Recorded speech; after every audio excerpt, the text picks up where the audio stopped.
Good afternoon, everyone.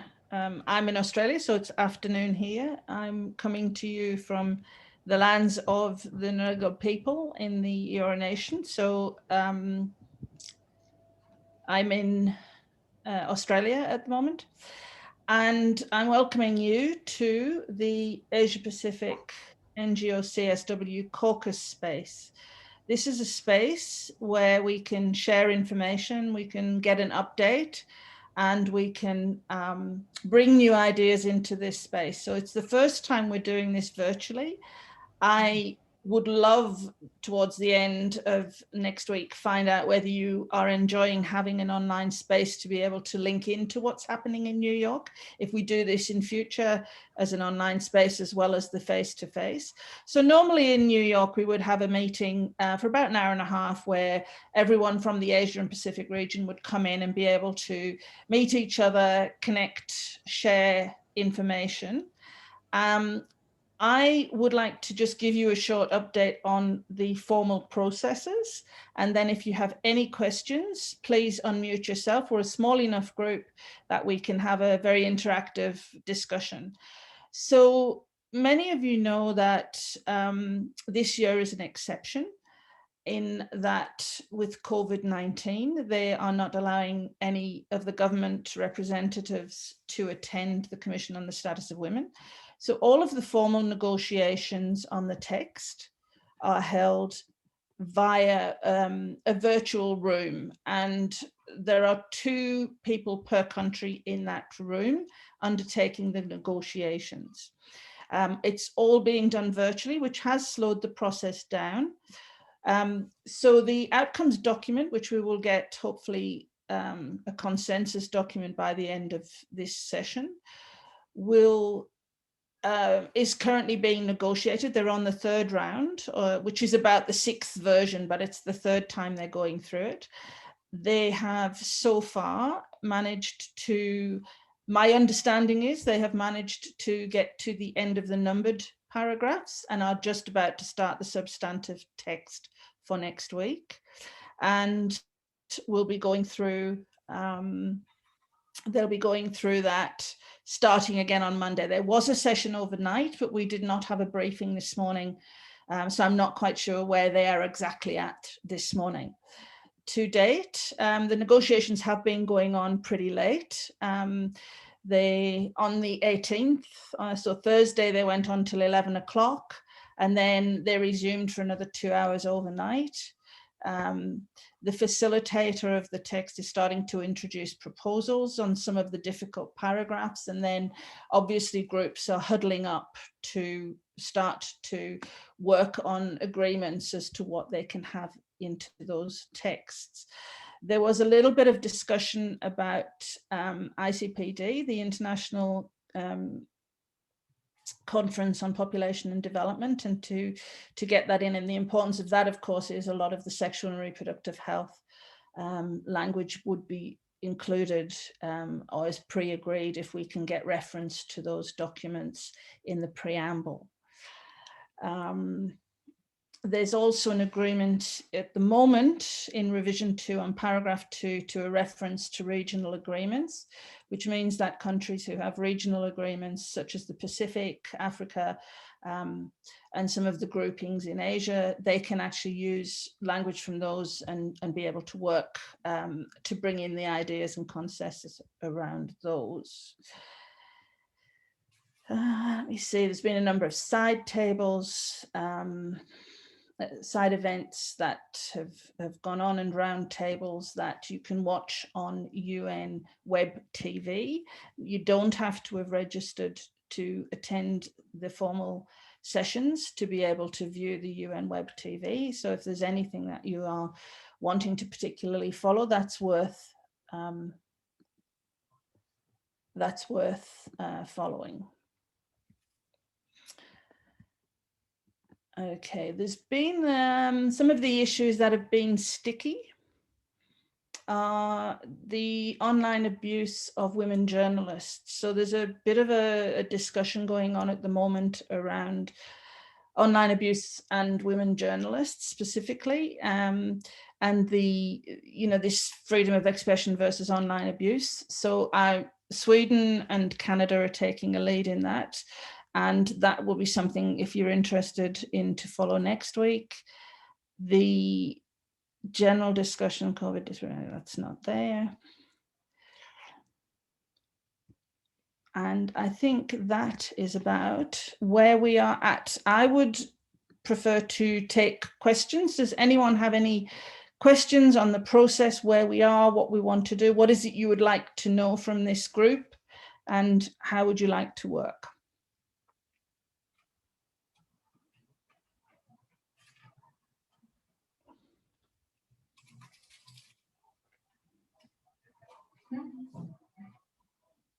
Please unmute yourself if you have something to. Owen? And Yes, look, I haven't been involved with the caucus at all before, so it's a learning curve for me, and that's why I'm here.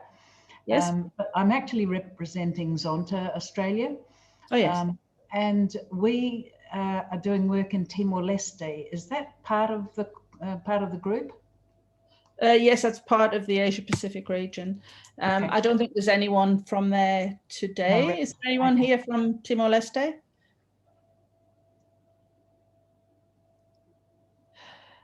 No. Okay, thank you. Yeah, thanks, Alan. Were you hoping to connect with people from Timor, East Timor? No, just an interest level thing, really. We do assist women with birthing kits and other monetary things. So yeah. Okay. Yeah. Yes, Joycia. Yeah. Nice. Yeah. Nice to meet you. Nice to meet all of you here, and nice to be part of this group. My interest is about the negotiation text. This process is also quite new to me. In 2018, I was able to be physically present there, and I was part of the Asia Caucus meeting. It's got a lot of things are happening simultaneously, so sometimes it's very challenging. My interest is with regard to the text which is being negotiated. And you were saying there are some sticky issues. What are the more difficult issues? Which part of the text are difficult? You talked about that they are trying to bring in the this UN international population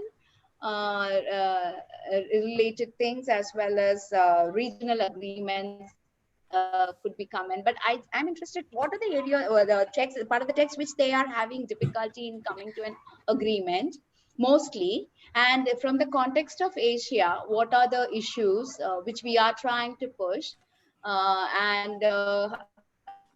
How is that being accessed, especially in the context of COVID? I also want to bring in how, I represent a faith-based organization, and how do we really see the role of faith actors, because they are sometimes creating a lot of negative influence to the text, stalling many of the progress. So how do we really address that, and how is it in the text? Is there a problem with regard to that? Would you have any lead on that? What are the actually the main thing is, what are the problems with regard to text? Yeah, which okay, the current issues that have been flagged with me, and I have to say I'm about 2 days out, and that moves very quickly, are the issue of sovereignty within the text. So the issue that there's always a challenge around the issue of sovereignty, because that allows countries to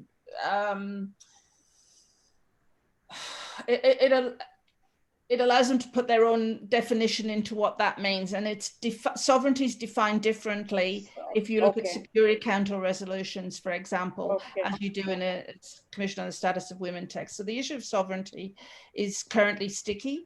The issue of families with an S as opposed to family.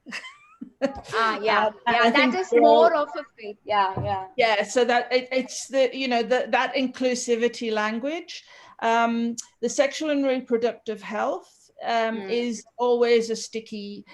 Comprehensive sexual education is one that is currently, I think it's bracketed, but we're not in the substantive paragraphs yet. So the document, the outcomes document, has the preamble, which is we agree to these documents and this is what we want to have. And then it has and we will do this, which is the substantive text. So you have numbered paragraphs. So the first part is numbered and it's 1, 2, 3 to 60 something. And then it starts to go A, B, C, D, and that's when we get all the different versions. And it's the A, B, C, D we need to look at because that's what governments are promising. And then at the end, it says we agree to everything else and we're going to continue doing this. So the areas that I have heard of are sovereignty, families, sexual and reproductive health, comprehensive sexuality, education, any of the sexual and gender orientation languages being questioned, which is not new to this process. It's something that happens every year. And unfortunately, it tends to become a bargaining point at times. And then with regards to COVID, everything is framed within the context of COVID at the moment. I think what COVID has done, certainly from the work that I've been doing across the Asia Pacific region, is we're really seeing the breakdown of structures that were there. We're starting to see a pushback on women's human rights, which brings me to, in the text, the human rights language is not very strong at this point. The pressures to get strong human rights language. With COVID, there's been, through the lockdowns and the way that there's been a number of incidences where state actors have implemented measures that have really impeded on the citizens' rights. We're seeing we're seeing complex forms of violence across, in democracies that are starting to crash together.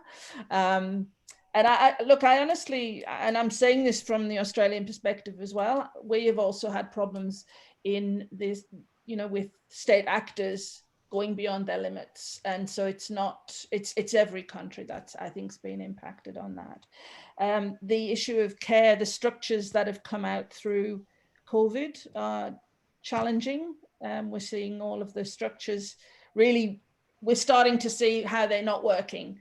And, in the build back, we're seeing a lack of women involved in actually participating, not only in governments around this, but in the committees that are working on the implementation and the strategies on the ground. So within that, with the role of faith-based actors, look, I am one that says the best has come from faith-based actors and the worst has come from faith-based actors. And so the role is there. What we see at the UN is really a division between progressive and fundamentalism. There's sort of the two ends of the spectrum, and then there's everything in the middle. And I think that there's a lot of really good faith-based actors that are working very progressively and really pushing to have women's lives recognized within these documents. Does that answer your question? Yeah, thank you so very much. Quite a bit you have shared. This is what we want to know, because I represent ACT Alliance. We are a network of 140 faith-based organization across the globe. And yes, very progressively trying to push many things. So I also want to know, connecting to this question, how do we really influence? What is the Asia, for the Asia structure, how do we bring in to influence this text? Whom should we work with, or how do we work with you? I think you are there in the negotiation table. I'm not actually in the negotiations. I am very lucky in that the Australian government has set up a process whereby a strategic group of actors who are knowledgeable around language are working collectively with our state mechanism. They are working remotely with New York. So for my time zone, that's overnight. The negotiations are happening overnight. And so they're being briefed at the end of that day, which is our morning. So our officewoman is letting us know where we're at, basically. And so that strategic group then feeds back to a broader group. But that's what we have designed at the last minute within the context of Australia. Within the context of the Asia Pacific, part of what this group is about is to find out what other people are doing and how you can link into that. So it's unfortunate it's a smaller group, because normally we would have round about 80 or 90 people in the room who would be there, and you would be able to have that linkage. This is a space to come together and to meet those people that you need to be able to have those conversations with and to present with. Yeah. Thank you, Carly. That's what I want to know, how we can help as Asia Pacific, because I see it also as a small group, because last time when in 2018, when we were in the real meeting, there were around 100 people plus, 150 plus, you know. Well, and okay. Please go to the website and send me a note. And what we'll do is we'll add you into the newsletters. And following this, I think we really have to meet as a region to AP NGO CSW to actually design strategies that we want to work with moving forward. So please do stay in contact, Josia. Thank you. Is there anyone else? Yeah, a comment on climate change and the inclusion of that, please. I'm sorry, I don't have anything on that at the moment, Owen, but it's one that we really have to follow because of next year's thematic area. We should be looking at that. I know there was a pushback on the Paris Agreement, but where we are with that, I don't know. I haven't seen the latest version. As I said, I'm a little bit, I was hoping by having the meeting today, we would have the next version that we could actually look at, but we don't have that at this point. Thank you. I'll make a note so that on Wednesday, I'll be able to comment on that.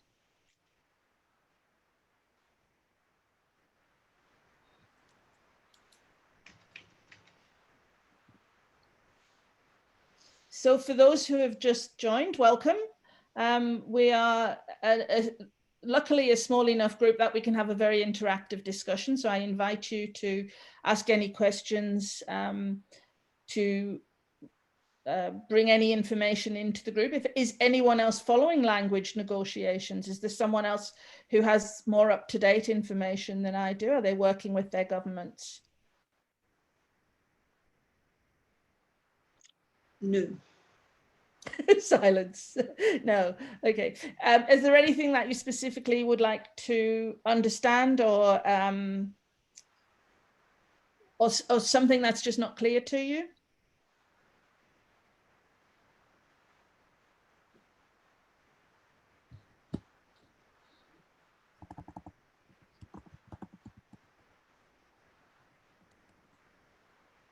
Oh, sorry, I've sent that to Devin.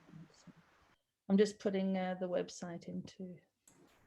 I've just answered that, Julie, to you on the website. Thank you. Is there anything? Is anyone doing any side events or parallel sessions they would like to share in this space?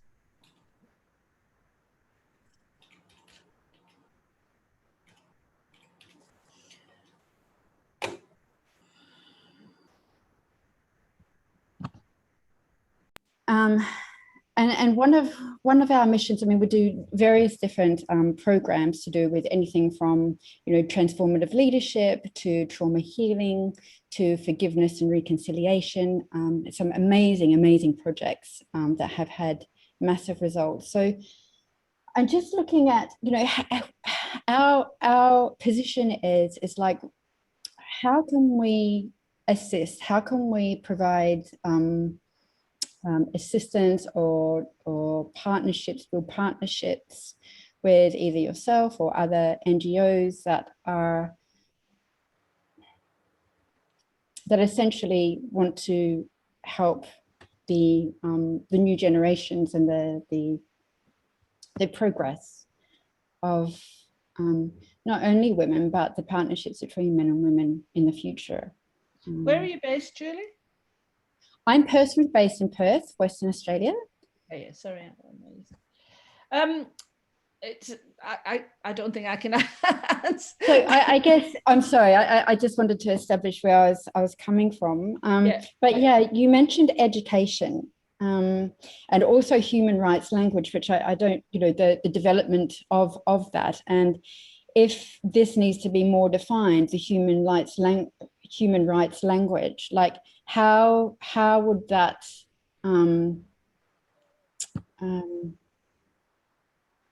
how can we, what difference would that make if that was more defined, or, you know, why do we need to strengthen human rights language within a document? Yeah. That comes out of the United Nations, that's supposed to support human rights. Okay. Yeah. And okay. So what's happening is there's a pushback generally on not only women's rights, but human rights specifically. We're seeing that very much in COVID. And I'll give some examples of that with regards to pushback on with police measures. So we've had a lockdown because of a health crisis. There's police measures that have happened. And so human rights, so freedom of movement, freedom of association is being pushed back because of health issues. Now, there's an argument for it. There is a boundary to that. But if we don't maintain, and that's probably a bad example, but if we don't maintain strong human rights language within the document, we are going backwards in the agreements that we've already made to progress the situation of women's rights across the years in these particular instances. So I'm trying to think how to answer this one. Is there any sort of guidance or anything that you could offer? The NGO CSW New York have got they've got an up-to-date guide on CSW and how to become involved. And normally in New York, there would be a series of trainings that we would have. There would be global trainings, and there would be then specific regional trainings involved in that. Yes, Virginia, I'll send it to you. There's a number of,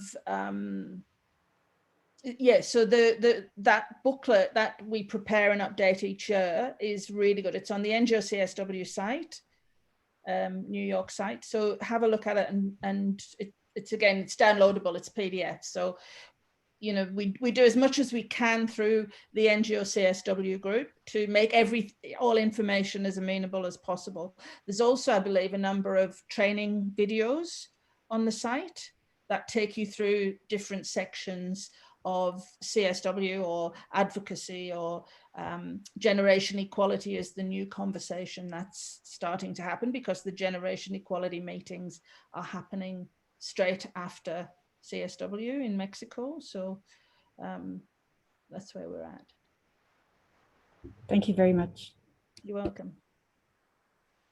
Is there anything anyone else would love to understand? I hope I'm giving some clarity and not just, I just feel I'm talking to a black box. It's Cesarina here again. Just with the question of human rights, I think if you're looking at education, there is a lack of knowledge, understanding of human rights in the general public, I think. And we really need to bring it back to the schools, etc., to sort of build that information. Well, that's my general opinion. But yeah, I think the right to education, look, we're seeing that's been massively impacted through COVID as well, you know, given that a lot of schools have been closed, the children have gone home. In some contexts, that means children haven't gone back into schools because they haven't been able to get back into education. So I think it's something that needs to be, it's not an area that I work strongly in, I have to be honest, but I think those who are working in it are madly pushing to try to get stronger language in around getting kids back into schools. So for those who have just joined us, this is a very informal group. We're open to any questions or updates you may wish to share. Please feel free to come in on this lovely, it's raining here where I am. It's very heavy rain. So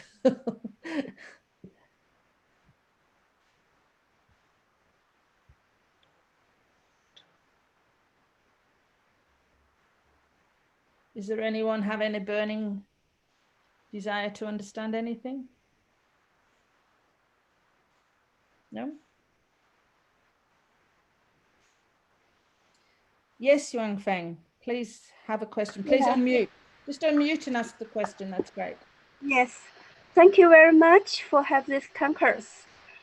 I think this online NGO sessions are really helpful, no matter where we are, no matter what time zone we have. Now I may have a very basic question because last week I did not manage to join many of the sessions. So maybe you already talked about that. I would like to know the process of the negotiation consultation about the kind of of the CSW, the paper, the policy, the declaration or the conclusion, what is the negotiation process, what we should be bear in mind for our future participation in this NGO panel sessions and other activities. Is my question clear? I think so. So the outcomes document from CSW is negotiated purely by governments, and the way that NGOs generally influence them is through specific strategies to influence not only their own governments but other governments while they are in New York. Now, that part has been very difficult because there's not many people in New York. Plus, the negotiations are all being done online this year. So it's this year is an exception to what we would normally experience. The language is, every word in the document is negotiated, and we're now on the third run of the document. I'm not sure when you came in because I gave an update on this before. So if I'm saying the same thing again, please stop me, Yuan. The document is halfway through. It's very big, it's very long, and the governments have, what happens is when there's some language that they can't fully agree on, it gets put into square brackets. And that's when they go through the next round, the only parts they can discuss are those things in square brackets. So they can't, it's not like you're reviewing the same paragraph 5 times. You're reviewing the paragraph, but you're saying there's 3 words in that I don't agree to, so they get bracketed. And then in the next round of the document, they only look at those 3 words in that particular document. Is that answering your question, Yuan, or am I off point? Yes, you answered my questions. I understand this process. So now I would like to, if you can offer more information now, what is the hot debate, or what is the most difficult, yeah. So at the moment, the points that are sticking are the issue of sovereignty, the difference of families with an S as opposed to family, some language on sexual and reproductive health rights. There's a split in government. Comprehensive sexual education. There is a challenge around having that in altogether. I don't know about climate change. I'm sorry, I was asked that question.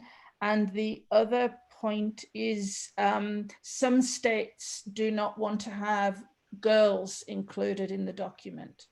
So those are the sticking points that I have heard of so far. Because I'm in Australia, they meet overnight, so I didn't get a briefing this morning. But hopefully by Monday or Tuesday, we'll have the next briefing because we've sort of got that funny time difference. But we're hoping to get an update as quickly as possible. So by the meeting on Wednesday, we'll have a further opportunity to share. Yeah, thank you. Thank you very much. As I understand, many of those disputes on the words years. But however, the goal is some governments don't want to have the word of goal. So I think this to me is somewhat new. Is any background about this? As to why it's happening, no, I don't know why it's happening. It's because girls are in the Beijing Platform for Action, and this is why it's really important to maintain the Beijing Platform for Action, because girls are in there and you can't go back on that agreement, you know. But that's now what they're saying is we want to totally get rid of that agreement. It's 25 years old and we're now not going to recognize girls, but girls become women. So it's, you know, one of those crazy arguments.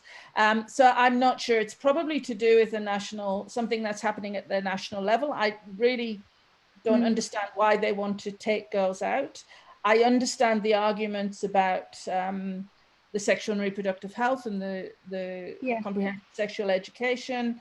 I understand the sovereignty. I understand why the inclusiveness of the Sogi language isn't there. I do see the counterbalances, but why countries don't want to have girls in, I don't understand that at all.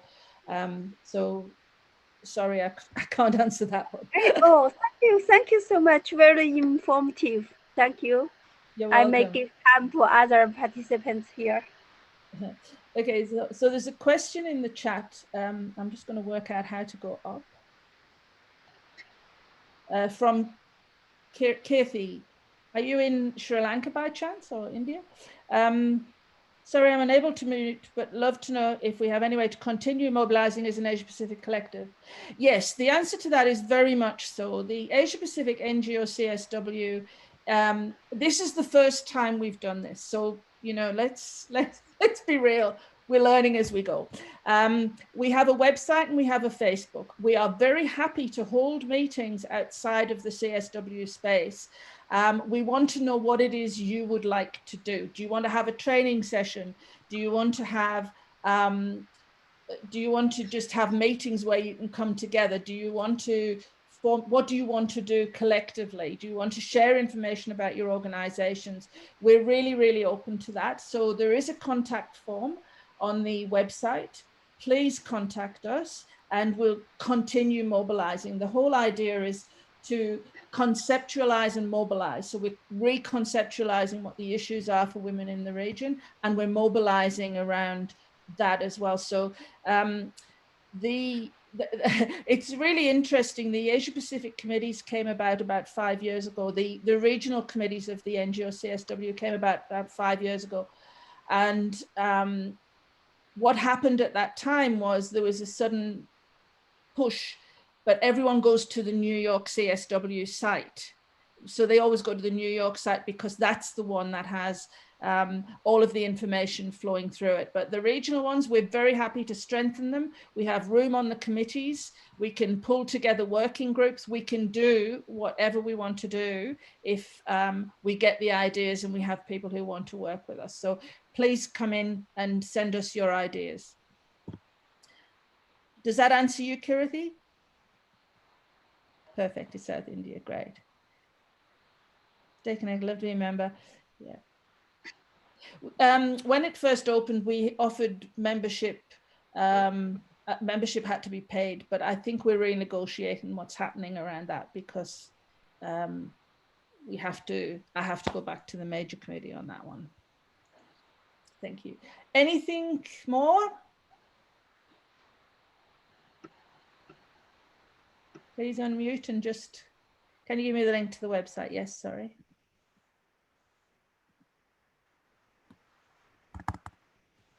They're very easy.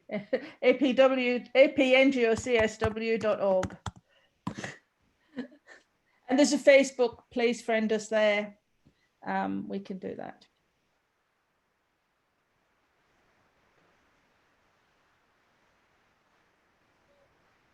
If there's no other questions, we can have a... Is there anything anyone would like to share about a parallel session that they're running that is not in the middle of the evening? Or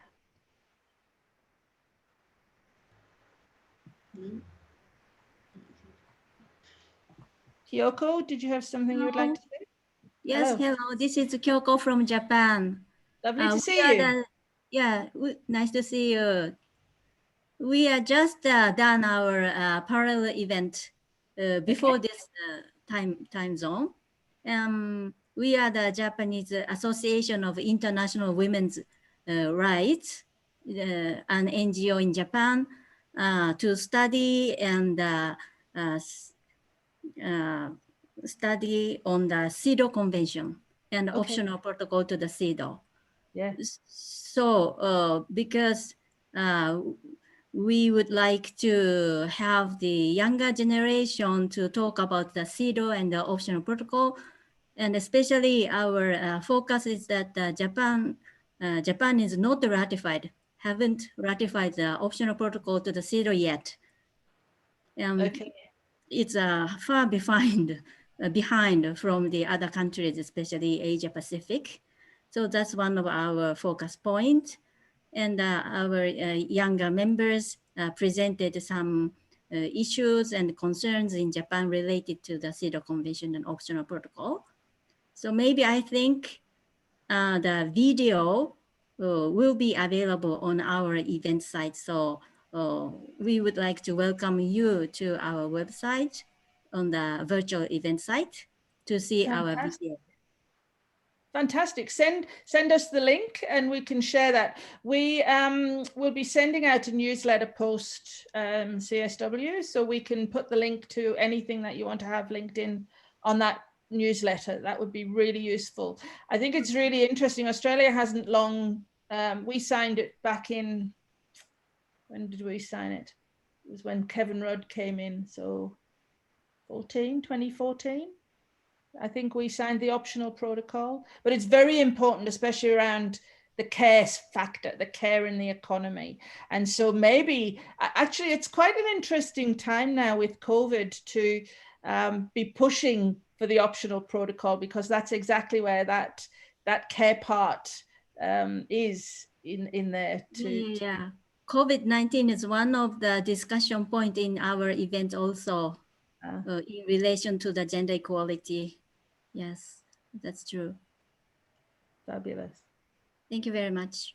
Thank you for sharing that, Kyoko. Look forward to seeing it. Okay, is there anyone else? I'll please just unmute and ask the question. I've just posted something. Carol, hi, it's Virginia here. I've just posted that African Women Australia Incorporated are hosting a parallel event tomorrow. It's really early, 6:30 Sydney time. And we're going to talk about fostering African women's involvement in public life in Australia. And I'm just posting the link. So yeah, we're inviting you all to come and listen to us talking about African women in Australia who are usually invisibilized in Australian sort of public life and discussions. So yeah, thanks, Carol. Fantastic. And I know that organization. It's a very, very good organization. And work with them. Okay, thank you for that, Virginia. So if you're interested in that event, it's in the chat. The World Association of Girl Guides, thank you, Akina, is having on nutrition and how it relates to the partition of girls in spaces of leadership. I understand actually in Japan, one of the issues from COVID was nutrition and food access for young homeless women was one of the issues that I heard was very strong from Japan. Yes, because many of the Japanese women work not a regular job, but a temporary job, a very unstable status in the company. So many of the women workers lost their job during the COVID-19. So that's a bigger impact on women in Japan. Yeah, wow. It's interesting what's coming up now, isn't it? In all countries, all countries are affected. Some groups are more affected than others. Vulnerable groups are becoming more vulnerable. It's very interesting what's happening. I'm open to any more questions. We have 10 more minutes, or we can have an early finish. Oops, one more coming in.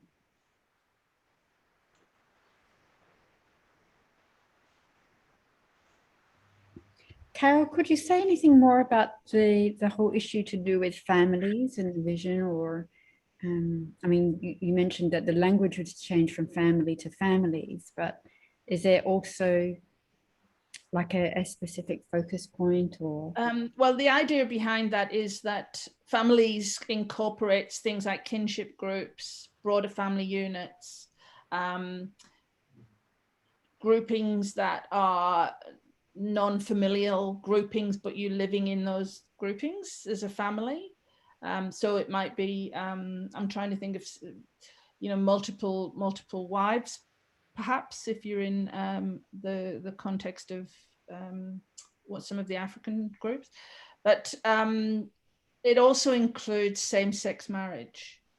And so the pushback is, the pushback is that a lot of countries and a lot of actors prefer to have the heteronormative framework of one man, one woman in a family unit, as opposed to this broader acceptance of families, because it tends to get narrowed into, well, if we say families, that means we have to have same sex, whereas it also incorporates things like kinship groups and, as I said, the broader family unit. So it's a pushback by conservative governments, and I think we can say that, especially in the Asia Pacific region, we have a number of very conservative governments, our own included. So it's you know, it's something that is shifting. It's something that's shifting. Does that help? Yeah, it does. What about the so identifying that within the framework of families? Is there anything more that you can elaborate on what the focus is beyond that? Like what the focus is in terms of, you know, supporting families in the future, or what sort of human rights are wanting to be introduced? Just wanted to know if there's anything more on the agenda about that.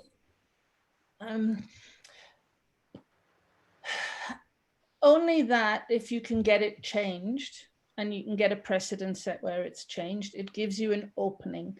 It gives you that little crack in the door to open soft law into whatever happens next. So I came into this work and I spent 7 years of my life with many other women saying rape is a war crime, rape is a war crime, rape is a war crime. And I repeated that sentence until we got that in 1998 into a document.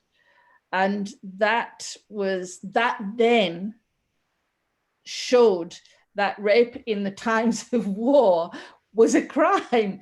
And now it's changed, it's a weapon of war. We've got all these Security Council resolutions that have come onto it, but it takes a long time to change something. And that one word, or that one sentence, or that one letter in this case, can change things for a lot of people who are working under really extreme discriminatory processes, to say, well, at least there's a little bit of a light there. It's been accepted. What can we do to crack open that space and get a bit more putty into the wall to harden it into a hard law? You know, it becomes easier to talk about families. Families becomes then the du jour of, well, we talk about families all the time. What's the difference?